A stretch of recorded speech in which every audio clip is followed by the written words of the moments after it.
Allah yang lebih besar daripada pergumulan yang sedang kami hadapi. Allah yang lebih besar daripada proses yang Tuhan izinkan terjadi. Kami tahu Tuhan, sebesar apapun yang kami hadapi hari ini, kami punya Allah yang lebih besar. Kami selalu terpesona dengan kebaikan Tuhan. Kami terpesona dengan berkat-berkat Tuhan. Kami terpesona dengan kasih Tuhan yang begitu besar. Biarlah Tuhan masuk 2026. Kami berjalan dengan Tuhan yang sangat besar dalam hidup kami. Kami akan melihat perkara-perkara besar Tuhan jadikan dalam hidup kami. Terima kasih Bapa. Kalau kami ada sebagaimana kami ada hari ini, kami tahu karena penyertaan Tuhan senantiasa atas kami. Kami tahu karena kemurahan Tuhan selalu tercurah atas kami. Bekali kami hari ini dengan kebenaran firman-Mu Tuhan. Berbicara kepada setiap hati kami. Perbaharui kami Tuhan. Ubah pola pikir kami. Supaya kami mengerti rencana Tuhan dan kehendak Tuhan yang besar dalam hidup kami. Dan biarlah firman-Mu mengencangkan roh kami. Dan kami pulang dari tempat ini, kami menjadi pribadi-pribadi yang berkemenangan di hadapan Tuhan. Kami sambut firman-Mu dengan ucapan syukur. Sama-sama kita katakan, amin. Beri kemuliaan buat Tuhan kita. Sebelum duduk boleh katakan kanan kirinya, Tuhan kita, Tuhan yang besar. Shalom semuanya. Salam sejahtera buat kita semua. Izinkan saya menyampaikan dua hal. Yang pertama, selamat tahun baru 2026. Kita percaya tahun 2026 pasti lebih baik dari tahun 2025. Beri kemuliaan buat Tuhan kita.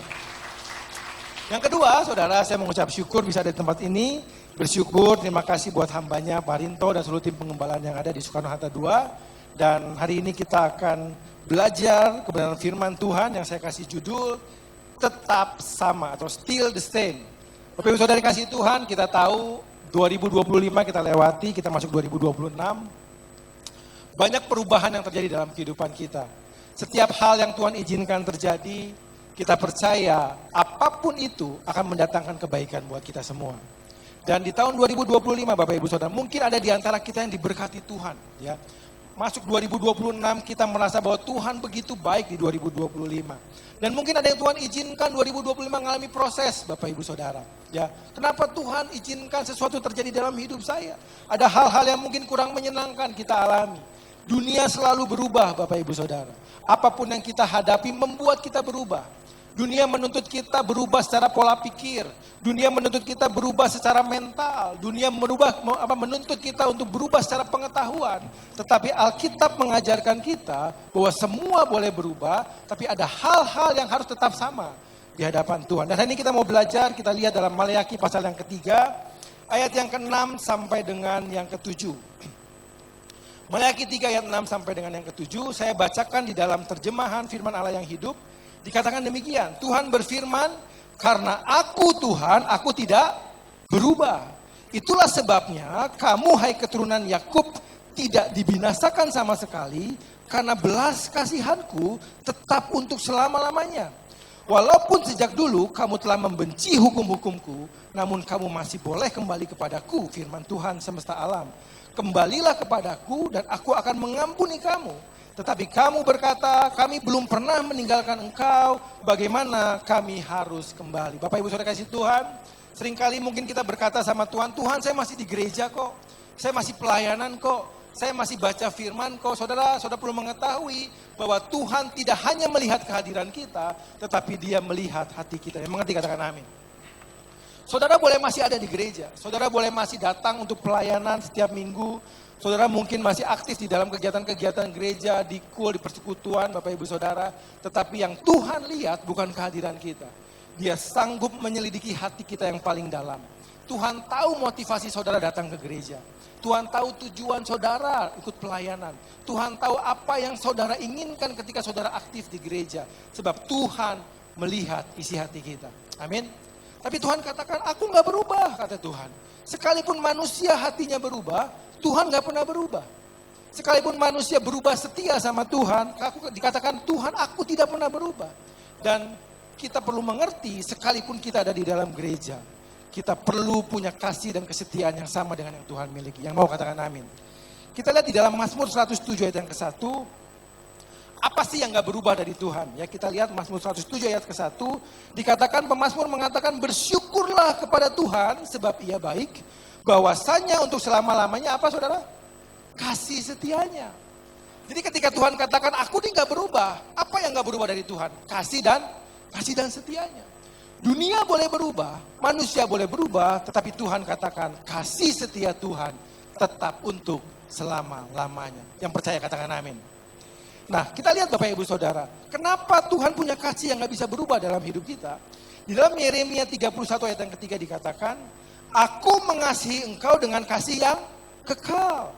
Sebab itu aku melanjutkan kasih setiaku kepadamu. Kenapa Tuhan kasihnya gak pernah berubah? Karena dia punya kasih yang kekal, saudara. Kasih yang kekal itu artinya apa? Kasih yang sangat banyak. Kasih yang sangat besar, sehingga kasih Tuhan itu kasih yang unstoppable. Nggak bisa dihentikan. Kasih Tuhan itu kasih yang unlimited, yang nggak ada batasnya Bapak Ibu Saudara. Dia bisa memberikan kasihnya begitu besar dalam kehidupan kita, sehingga dikatakan kalau kasih manusia bisa berubah, kasih Tuhan nggak pernah berubah. Kalau kasih manusia bisa berkurang sama Tuhan, kasih Tuhan tidak pernah berkurang dalam hidupmu. Sekalipun manusia berhenti mengasihi Tuhan, Tuhan katakan kasihku tidak pernah berhenti untuk mengasihi engkau. Bapak Ibu kasih Tuhan, ada seorang anak, dia pulang dari sekolah minggu, lalu dia tanya sama papinya, karena dia bilang gini, guruku mengatakan bahwa kasih Tuhan tuh begitu besar papi. Seberapa besarkah kasih Tuhan?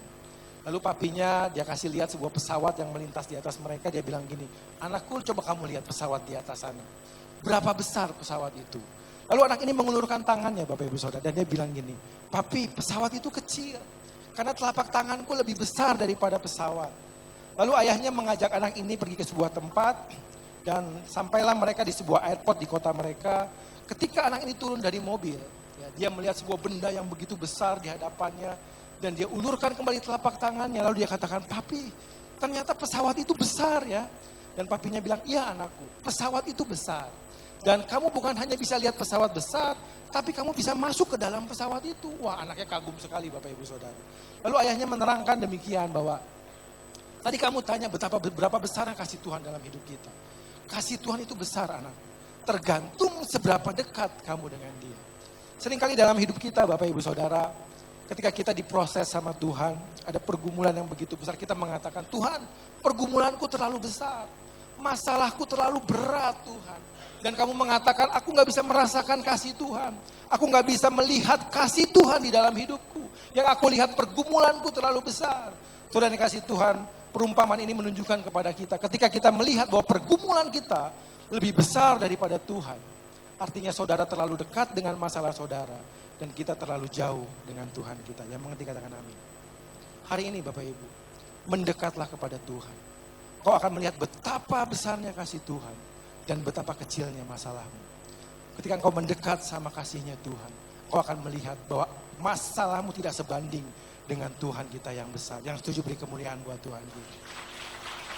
Ketika saudara mendekat sama Tuhan, saudara bukan hanya bisa melihat betapa besarnya kasih Tuhan, tapi saudara bisa masuk ke dalam kasih Tuhan itu. Saudara bisa merasakan betapa Tuhan mengasihi saudara.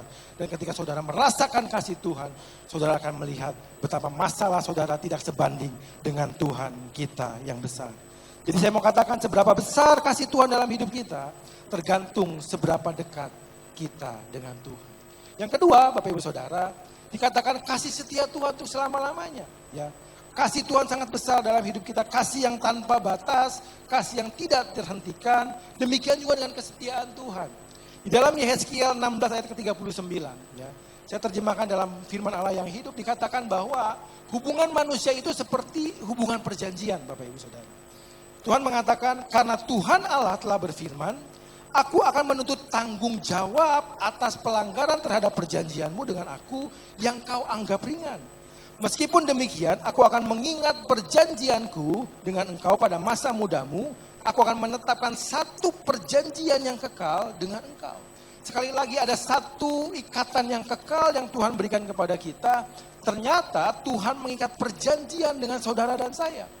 Dan di hadapan Tuhan ketika Tuhan lihat hati manusia, ternyata kadang manusia selalu menganggap ringan perjanjian dengan Tuhan.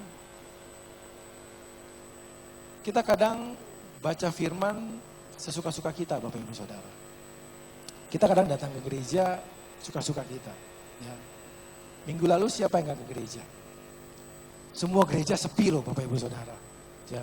Saya di Baranang Jamu sepi, hampir setengahnya. Kenapa? Hujan besar Pak, gitu ya. Karena kita nganggap ringan perjanjian kita sama Tuhan. Dan saya mau tanya, ketika saudara nggak ke gereja minggu lalu, apakah usaha saudara selama 1 minggu tidak diberkati Tuhan? Tuhan tetap berkati, betul? Tuhan tetap setia dengan perjanjiannya. Dia katakan, aku akan menyertai kamu sampai pada kesudahan zaman. Tidak pernah sedetik pun Tuhan meninggalkan kita. Sekalipun manusia mungkin berubah setia sama Tuhan. Tapi Tuhan kita tetap setia sama kita. Yang setuju boleh kasih kemuliaan buat Tuhan. Dasar dari kesetiaan adalah rasa percaya, saudara. Kenapa lelaki dan perempuan bisa mengikat perjanjian dalam pernikahan? Karena mereka saling percaya. Mengapa pernikahan bisa berjalan begitu lama? Karena mereka punya kepercayaan yang masih mereka pertahankan satu sama lain. Kenapa 2 orang bisa kongsi dagang begitu lama, Bapak Ibu Saudara? Karena mereka saling percaya. Oh emang percaya ke dia Pak, ya. Bertahun-tahun kongsi sama dia. Ya nggak pernah ada masalah. Dan emang percaya, mana lagi percaya ke gitu ya. Saling percaya. Perjanjian itu ikatannya adalah kepercayaan sehingga mereka saling setia satu sama lain. Dan ketahuilah bahwa kesetiaan Tuhan tidak tergantung dengan kesetiaan kita. Amin. Tuhan tetap setia sekalipun manusia nggak setia. Dan Tuhan tetap mengikat perjanjiannya. Sekalipun Tuhan tahu kita ini suka melanggar perjanjian Tuhan. Sekalipun kita ini sering menganggap ringan perjanjian dengan Tuhan. Tapi saya mau katakan Bapak Ibu Saudara, kalau kita percaya sama Tuhan, maka kita akan tetap setia sama Tuhan. Seberapa besar setiamu kepada Tuhan tergantung seberapa besar percayamu kepada Dia. Kenapa Tuhan mengatakan bahwa aku gak berubah? Yang gak berubah adalah kasih setiaku kepadamu. Dan ketika dunia berubah, keadaanmu berubah. Ada 2 hal yang Tuhan gak minta berubah dalam hidup kita. Dia mau kita punya itu tetap sama dalam hidup kita. Kita lihat di dalam Wahyu pasal yang kedua, ayat yang kedua sampai dengan yang keempat. Kalau saudara perhatikan di dalam Alkitab, sekalipun dunia berubah, Tuhan hanya minta 2 hal tidak berubah dalam hidup kita. Wahyu 2 ayat 2 sampai dengan yang keempat, saya bacakan ayat pertamanya saja dan nanti kita akan langsung masuk ke ayat yang keempat. Dikatakan demikian, aku tahu segala pekerjaanmu, baik jeripayahmu maupun ketekunanmu. Tuhan tahu apa yang kita kerjakan dalam hidup kita, saudara. Pelayananmu Tuhan tahu, pekerjaanmu Tuhan tahu. Tuhan tahu kamu tekun di dalam pekerjaan, kamu luar biasa di dalam pelayanan. Tetapi yang Tuhan lihat di dalam ayat yang keempat, dikatakan demikian, namun demikian aku mencela engkau karena engkau telah meninggalkan apa? Kasihmu yang semula. Sekalipun engkau hebat dalam pelayanan, hebat di dalam pekerjaan, kamu punya gelar yang banyak, kamu punya jabatan yang luar biasa di tengah-tengah dunia ini. Tetapi ketika kita berjumpa muka dengan Tuhan, Tuhan tidak melihat apa yang kamu capai di tengah dunia. Dia buka pintu hatimu, dia cari apakah masih ada kasih mula-mula di sana. Dan ketika Tuhan dapat dikasih mula-mula di sana, saudara perhatikan berkat Tuhan melimpah dalam kehidupan saudara. Yang mengerti katakan amin. Tuhan gak cari Bapak Ibu Saudara apa yang kamu dapatkan di tengah-tengah dunia. Yang Tuhan cari di akhir hidup kita adalah kasih yang semula yang terus kita jaga sampai kita berjumpa dengan muka dengan Tuhan. Yang kedua adalah kesetiaan. Ya. Selain kasih, Tuhan mencari yang namanya kesetiaan. Lukas 18 ayat yang ke-8. Aku berkata kepadamu, ia akan segera membenarkan mereka. Akan tetapi jika anak manusia itu datang, ya, ketika Tuhan datang yang kedua kali nanti, atau ketika kita berjumpa dengan Tuhan, Tuhan panggil kita hari ini Bapak Ibu Saudara. Yang dia cari adalah apakah ia mendapatkan apa? Iman. Ya. Iman itu bicara percaya kita sama Tuhan. Percaya ketika dia bertumbuh berubah menjadi yang namanya iman. Ya. Iman ketika dia bertumbuh maka berubah menjadi yang namanya pengharapan. Dan pengharapan ketika bertumbuh maka pengharapan berubah menjadi yang namanya kasih. Itulah kenapa Rasul Paulus mengatakan demikian tinggal ketiga hal ini, yaitu apa? Iman, pengharapan, dan kasih. Itu adalah rasa percaya yang terus bertumbuh di hadapan Tuhan. Sehingga percaya berubah menjadi yang namanya kasih. Dan kesetiaan Bapak Ibu Saudara. Semakin kita percaya sama Tuhan, kita akan semakin punya iman yang besar. Semakin besar iman kita, kita akan semakin setia sama Tuhan. Yang setuju katakan amin. Kita akan belajar dari satu tokoh di dalam perjanjian lama. Ya. Tokoh ini Bapak Ibu Saudara, dimension Tuhan namanya. Dan saya melihat bahwa ini tokoh yang sangat berbeda. Kenapa? Karena dari sekian banyak orang Israel, Tuhan sebut nama orang ini Bapak Ibu. Saudara tahu kisah tentang 12 pengintai di dalam perjanjian lama. Ketika Musa kirim orang ke tanah perjanjian, ada 12 orang ke sana dan ketika kembali ada 2 berita yang berbeda. 10 orang mengatakan, kita nggak akan bisa masuk tanah perjanjian. Apa yang Tuhan janjikan itu benar. Ya, ada tempat yang limpah akan susu dan madunya, tetapi di sana ada banyak orang enak. Ada banyak raksasa di sana, kita nggak mungkin bisa masuk ke sana. Tetapi 2 orang tiba-tiba maju di tengah-tengah bangsa Israel. Dia adalah Yosua dan Kaleb dan mereka membela nama Tuhan di tengah bangsa itu. Tetapi dari 2 orang ini Bapak Ibu Saudara, kitab Ulangan 1 ayat yang ketiga 5 sampai dengan 36, Tuhan mention satu nama. Dikatakan demikian, tidak ada seorang pun dari orang-orang ini, angkatan yang jahat ini akan melihat negeri yang baik, yang dengan sumpah kujanjikan untuk memberikannya kepada nenek moyangmu, kecuali siapa? Kaleb bin Yefune. Bayangkan saudara, dari sekian banyak orang Israel, jutaan yang dipimpin oleh Musa keluar dari tanah Mesir, tapi Tuhan hanya menyebut satu nama. Artinya orang ini sangat berbeda, betul? Dari sekian banyak mungkin jemaat di Soekarno-Hatta II, ketika Tuhan katakan Pak Rinto, ini berbeda Bapak Ibu Saudara. This is the special one, orang yang berbeda dari semuanya. Dan dikatakan demikian, kecuali Kaleb bin Yefune, dialah yang akan melihat negeri itu dan kepada siapa? Kepadanya dan kepada anak-anaknya. Akan kuberikan negeri yang dijanjikan itu, karena dengan sepenuh hati ia mengikuti Tuhan. Saudara, kalau saudara renungkan ayat ini, siapa yang membela Tuhan pada waktu itu? Kaleb. Tapi siapa yang mendapat berkat Tuhan dalam janji Tuhan? Kaleb dan anak-anak. Kalau hari ini engkau memutuskan untuk setia sama Tuhan, bukan hanya engkau dipelihara Tuhan hari ini, anak cucumu akan dipelihara Tuhan. Beri kemuliaan buat Tuhan. Di dalam kisah ini Bapak Ibu Saudara, ketika Kaleb dapat janji Tuhan, Tuhan melihat hati Kaleb. Kaleb mengikuti Tuhan dengan sepenuh hati. Kaleb setia kepada Tuhan, dia tetap percaya sama Tuhan. Dan saya mau katakan, apa yang Kaleb lakukan pada waktu itu, Tuhan bukan hanya melihat hati Kaleb di hari itu. Tuhan bisa melihat jauh ke depan apa yang Kaleb lakukan. Tuhan bisa melihat apa yang terjadi dengan hati Kaleb puluhan tahun yang akan datang. Di dalam Yosua pasal yang ke-14 ayat yang ke-9 sampai dengan yang ke-11. Ketika peristiwa 12 pengintai di zaman Musa, Bapak Ibu Saudara, Kaleb ada di sana. Dan sekian tahun kemudian, ketika tongkat estafet berganti kepada Yosua, Yosua memimpin bangsa Israel masuk ke tanah perjanjian. Dan setelah itu, Kaleb datang sama Yosua. Jadi kisah yang berikutnya adalah, Kaleb datang kepada Yosua, dan dia mengatakan apa yang dijanjikan Musa kepada dia. Ya, dikatakan demikian, Yosua 14 ayat yang 9 sampai dengan yang 11. Pada waktu itu Musa bersumpah katanya, sesungguhnya tanah yang diinjak oleh kakimu akan menjadi milik pusakamu dan anak-anakmu sampai selama-lamanya. Sebab engkau tetap mengikuti Tuhan Allahku dengan sepenuh hati. Jadi Kaleb datang sama Yosua, dia ingatkan Yosua akan janji Musa kepada dia. Yosua, kamu ingat gak? Musa bilang gini sama saya, tanah yang aku injak akan Tuhan berikan buat aku dan anak-anakku untuk selama-lamanya. Dan dikatakan, jadi sekarang sesungguhnya Tuhan telah memelihara hidupku seperti yang dijanjikannya. Kini sudah berapa lama? 45 tahun. Jadi saudara, yang luar biasa adalah di dalam peristiwa 12 pengintai, Tuhan melihat ketika Kaleb maju di tengah bangsa Israel. Dia membela nama Tuhan dan mengatakan Tuhan akan menolong kita masuk tanah perjanjian. Tuhan bukan hanya melihat hati Kaleb di hari itu, dia tahu apa yang terjadi dengan hati Kaleb di 45 tahun yang akan datang. Sebab dikatakan demikian, sejak diucapkan Tuhan firman itu kepada Musa, dan selama itu orang Israel mengembara di padang gurun, jadi sekarang telah berumur 85 tahun aku hari ini. Artinya 45 tahun Tuhan pelihara Kaleb. Dan di hari yang ke-40, di tahun yang ke-45, Tuhan memberikan apa yang Tuhan janjikan. Sebab apa? Pada waktu itu aku masih sama kuat seperti pada waktu aku disuruh Musa. Seperti kekuatanku pada waktu itu, demikianlah kekuatanku sekarang untuk berperang dan untuk keluar masuk.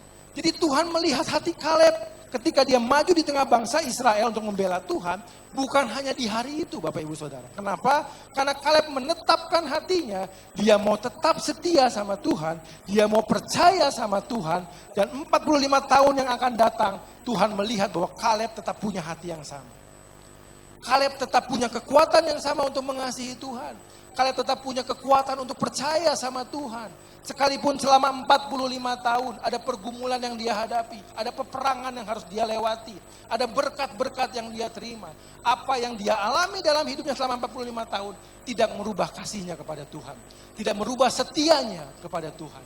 Kalau hari ini Bapak Ibu Saudara, kita ikut Tuhan 10 tahun, kita ikut Tuhan 25 tahun, pastikan saudara tetap mengasihi Tuhan, tetap setia kepada Tuhan. Yang mau beri kemuliaan buat Tuhan. Seringkali Bapak Ibu Saudara, apa yang kita alami dalam hidup kita merubah kita. Betul ya? Kasih kita bisa berubah sama Tuhan. Setia kita bisa berubah sama Tuhan. Apa yang merubah kasih kita Bapak Ibu Saudara? Seringkali berkat-berkat Tuhan merubah hati kita sama Tuhan. Dulu kita mengasihi Tuhan sungguh-sungguh, kita datang ke gereja. Kita ikut menara doa Bapak Ibu Saudara. Kita bilang, Tuhan saya gak punya kerjaan.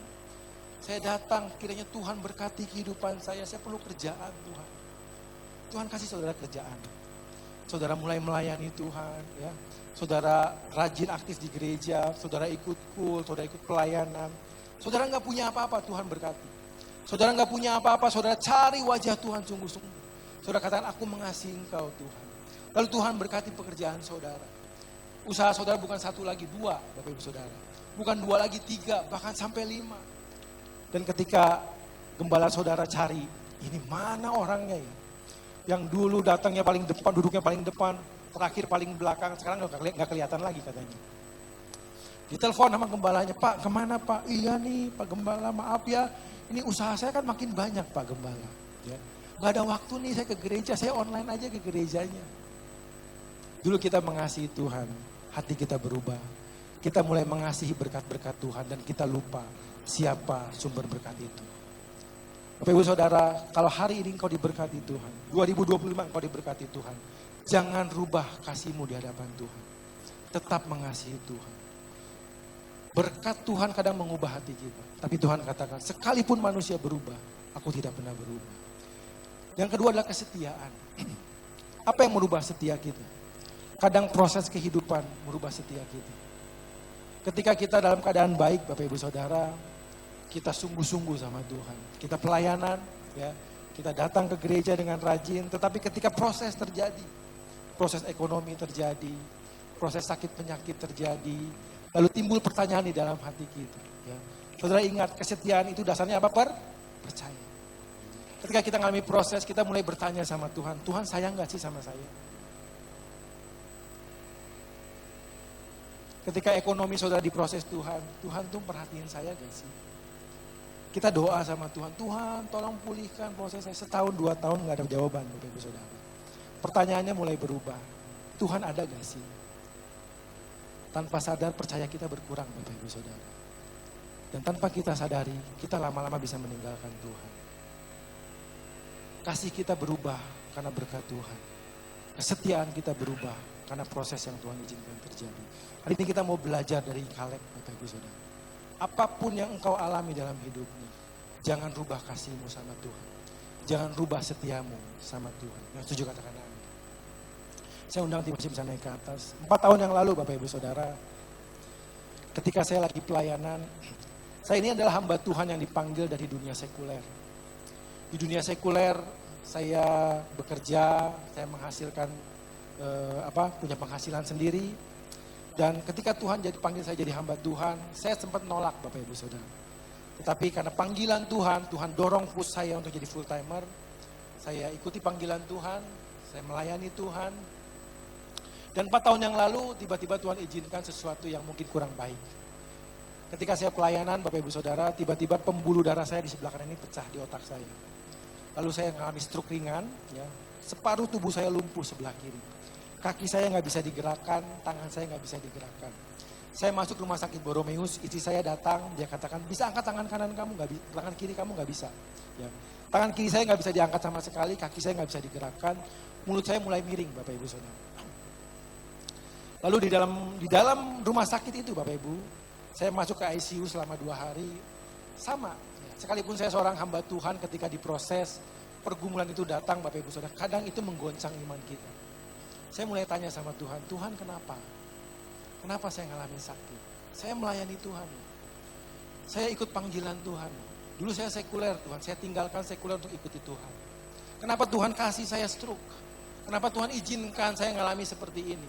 Di pikiran saya adalah saya nggak bisa melayani lagi, saya nggak bisa main lagi dengan anak saya mungkin saya bisa menyusahkan istri saya untuk mengurus saya seumur hidupnya. Dan saya berpikir, kenapa Tuhan lakukan ini sama saya? Ya. Hari pertama saya doa, kenapa Tuhan? Hari kedua, sama Bapak Ibu Saudara, saya tanya kenapa Tuhan izinkan ini terjadi? Apakah Tuhan jawab Bapak Ibu Saudara? Tuhan gak jawab sama sekali. Tuhan gak waro saya Bapak Ibu. Ya, saya dibiarin aja, tapi di hari ketiga, tiba-tiba ada suara di hati saya yang mengatakan demikian. Apakah kamu masih mau melayani saya? Saudara, di dalam situasi saya yang mungkin gak baik, di dalam keadaan di mana saya mengalami stroke Bapak Ibu Saudara, proses yang mungkin begitu berat, saya mungkin bilang sama Tuhan, Tuhan kenapa Tuhan izinkan terjadi? Saya udah melayani Tuhan. Tapi seringkali Tuhan menguji kesetiaan kita. Dan pertanyaan Tuhan, ketika saya mengalami stroke Bapak Ibu, mulut saya masih miring, ya. Tangan saya masih belum bisa digerakkan, kaki saya masih belum bisa digerakkan. Tapi Tuhan tanya gini sama saya, apakah kamu masih mau melayani saya? Dan ketika saya katakan di hadapan Tuhan, saya mau Tuhan. Beberapa jam kemudian Bapak Ibu Saudara, tiba-tiba datanglah dokter masuk ke ruangan saya dan dia katakan, Pak Sandi, kondisi Pak Sandi mulai normal. Bapak boleh pindah ke ruangan yang biasa. Saya percaya Bapak Ibu Saudara, ketika engkau tetapkan hatimu, Tuhan aku mau tetap setia sama engkau. Aku tetap mau mengasihi engkau, Tuhan apapun keadaan yang engkau izinkan terjadi. Percayalah, Tuhan akan pelihara hidupmu dengan baik. Dan saya percaya Bapak Ibu Saudara, bukan saja hidup saya dipelihara Tuhan, anak saya akan dipelihara Tuhan, keturunan saya akan dipelihara Tuhan. Sebab janji Tuhan adalah janji yang kekal di hadapan umatnya. Dia tidak pernah mengingkari janjinya. Dia adalah Allah yang begitu setia. Dia Allah yang begitu mengasihi kita. Masuk 2026 Bapak Ibu, apapun keadaanmu, tetapkan hatimu di hadapan Tuhan. Tuhan, aku mau tetap setia sama Tuhan. Aku mau seperti Kaleb, aku tetap mengasihi Tuhan dengan kekuatan yang sama. 10 tahun yang akan datang, 20 tahun yang akan datang, aku tetap mau setia sama Tuhan. Yang mau mari kita bangkit berdiri bersama. Kita angkat tangan kita di hadapan Tuhan. Kita nyanyikan pujian ini. Setiamu lebih dari hidup, kebaikanmu melimpah atasku. Jiwaku melekat kepadamu Tuhan, betapa ku merindukan. Sekali katakan dengan segenap hati, sebab kasih setiamu lebih dari hidup, kebaikanmu melimpah atasku. Jiwaku mengenal kepadamu Tuhan, betapa ku Saudara renungkan apa yang Tuhan kerjakan dalam hidup saudara hari-hari ini. Kalau kau rasakan berkat Tuhan begitu besar dalam hidupmu, jangan rubah kasihmu kepada Tuhan. Jangan pindahkan hatimu kepada berkat Tuhan. Tetapkan hatimu terus kepada Tuhan. Kalau Tuhan izinkan proses terjadi sampai hari ini, jangan tanya sama Tuhan kenapa. Tanya sama Tuhan apa yang Tuhan mau dalam hidupku. Aku mau tetap percaya sama Tuhan. Aku tetap mau setia sama Tuhan. Di dalam keadaan dunia di mana semua mulai bergejolak Bapak Ibu Saudara. Orang mencari tempat investasi yang paling aman dalam hidupmu. Mereka mencari tempat investasi yang paling stabil. Mencari tempat investasi yang paling terjamin. Tetapi hari ini firman Tuhan katakan, setialah kepada Tuhan. Kesetiaanmu menjadi investasi yang terbaik di dalam hidupmu. Bukan hanya untuk hidupmu hari ini, tetapi juga untuk anak cucumu. Kau akan dipelihara Tuhan hari ini. Bahkan anak cucumu akan dipelihara Tuhan. Bahkan sampai selama-lamanya. Katakan dengan iman sekali lagi. Sebab kasih setiamu ya Tuhan. Kasih setiamu Lebih dari itu. Kebaikanmu melimpah atasku. Jiwaku melekat kepadamu Tuhan. Mari sama-sama angkat tangan kita katakan pujian ini. Sebab kasih setiamu